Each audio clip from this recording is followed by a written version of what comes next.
Nummer 1. Hvis staten de sænker skatten, så vil husholdningerne få flere penge mellem hænderne.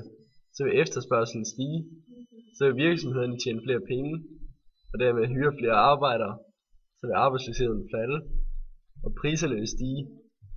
Og så vil husholdningerne få flere penge,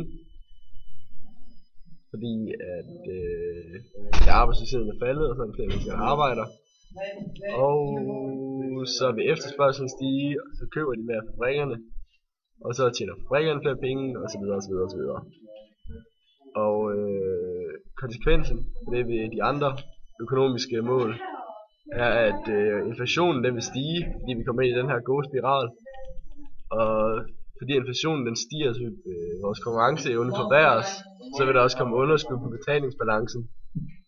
Og det vil medføre for staten er, at de i første omgang får færre penge ind, fordi der er lavere skat. Men i det lange løb, så vil de få flere penge ind, fordi at der er flere mennesker, der kommer i arbejde. Og så kan de spare på bistanden, og de tjener flere penge, fordi de får skat fra flere mennesker.